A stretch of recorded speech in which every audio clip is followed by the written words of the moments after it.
नमस्कार। मैं डॉक्टर रंजीत सिंह स्पेहिया हूँ, सीनियर साइंटिस्ट एंड हेड कृषि विज्ञान केंद्र ताबो, लाहौल स्पीति में। और आज हम आपसे बात कर रहे हैं कि यहाँ पे एप्रिकॉट जो खुमानी जिसे कहा जाता है, बहुत इम्पॉर्टेंट फ्रूट है इस एरिया का।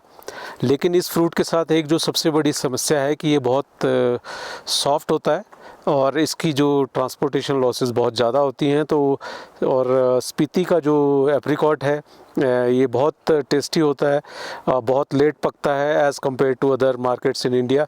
तो इसलिए जो इसकी मार्केट वैल्यू बहुत अच्छी है, लेकिन यहाँ के किसानों को जो मुख्य प्रॉब्लम है वो यही है कि इसको ट्रांसपोर्टेशन ज़्यादा नहीं कर पाते। तो जो एप्रिकॉट है वो बाहर दिल्ली तक या बॉम्बे तक ले जाना बहुत मुश्किल हो जाता है और वहाँ तक नहीं पहुँच पाता।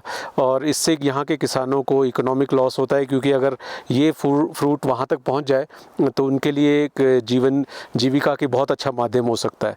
तो इसी कड़ी में हमने एक और चीज़ यहाँ पे देखी कि जो खुरमानी का जो फ्रूट जब पकता है तो उसमें ड्रॉपिंग बहुत ज़्यादा होती है, मतलब पकने के बाद वो नीचे गिरता है। और ये क्योंकि सॉफ्ट है इसकी वजह से ये गिरता है। और यहाँ पे जो स्पीति है इसमें एक बहुत बड़ी प्रॉब्लम जो है वो हवा की है। यहाँ पे हवाएं बहुत तेज़ चलती हैं, तो जो as compare to other areas यहाँ पे जो ड्रॉपिंग है फ्रूट की बहुत ज़्यादा होती है।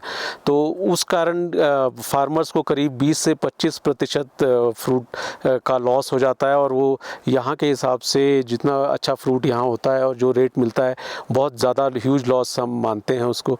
और उसी के लिए हमने एक छोटी सी इंटरवेंशन की कि अगर हम ऐसा कुछ कर पाएँ जिससे कि फ्रूट ड्रॉप लॉसेस जो हैं मिनिमल हो जाएं, या तो ख़त्म हो जाएं या बहुत मिनिमल हो जाएं।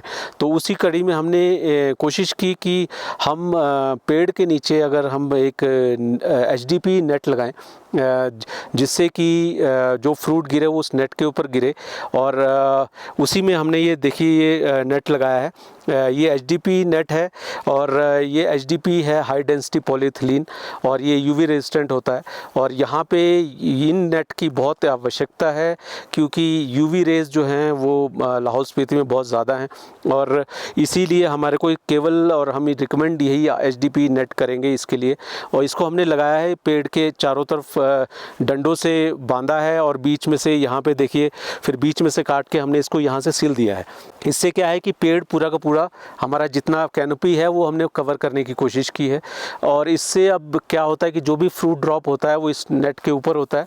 और देखा है कि इस बार सीज़न में जितना फ्रूट ड्रॉप हुआ वो सारा का सारा हम जो है बिल्कुल सक्सेसफुली उसको हार्वेस्ट कर पाए, और उसमें से कुछ भी डैमेज नहीं हुआ। तो ये एक इंटरवेंशन बहुत अच्छी है हमारी, और हम चाहते हैं कि ज़्यादा से ज़्यादा फार्मर इसको करें। और इस नेट का एक और फ़ायदा जो होता है, स्पीति में इरिगेशन एक बहुत बड़ी प्रॉब्लम है। यहाँ टोटली 100% फ्लड इरिगेटेड एरिया है, क्योंकि हमारा ग्लेशियल स्ट्रीम से वह पानी आता है। जब लोगों की बारी आती है तो ये फ्लड इरिगेट करते हैं। तो उसके लिए यहाँ पे मॉइस्चर अगर हम मेंटेन कर पाएँ वो भी एक बहुत अच्छा है। तो ये नेट एक हमारे को ये भी सहारा देता है कि जब नेट लगाते हैं तो जी नीचे इरिगेशन करते हैं तो हमारे को मॉइस्चर लेवल जो है ज़्यादा बढ़ा हुआ रहता है और ज़्यादा दिन तक रखता है। तो इस हिसाब से पानी की आवश्यकता भी पेड़ के लिए कम हो जाती है। फार्मर को पानी देने के लिए जो पानी यहाँ पे देते हैं उसमें से काफ़ी ज़्यादा पानी कहीं और दे के ज़्यादा एरिया को इरिगेट कर सकते हैं। और इसी तरह हमने एक और चीज़ यहाँ पे देखी कि जब ये फ्रूट हार्वेस्ट करते हैं, और ये मोस्टली जो डैमेज होता है ये यहाँ का जो फ्रूट एक बहुत इंपॉर्टेंट चीज़ है यहाँ के खुमानी में, कि यहाँ ड्राइड एप्रिकॉट बहुत अच्छा बिकता है। तो और यहाँ पे मोस्टली वैरायटीज़ जो हैं जैसे शक्करपारा है और हलमन है, ये हम dried as a dried varieties इनको बेचते हैं। और वो भी उसमें ड्रॉपिंग जब होती है तो वो इकोनॉमिक डैमेज फार्मर्स को ज़्यादा होता है एज़ कम्पेयर टू फ्रेश। और आप ये देख सकते हैं यहाँ पे जो थोड़ा बहुत फ्रूट गिरा है वो कैसे यहाँ पे ख़राब हो गया है। तो ये इस हिसाब से ये फ्रूट ख़राब हो जाता है और फार्मर को बहुत ज़्यादा लॉस होता है। तो हम ये छोटी सी इंटरवेंशन की है।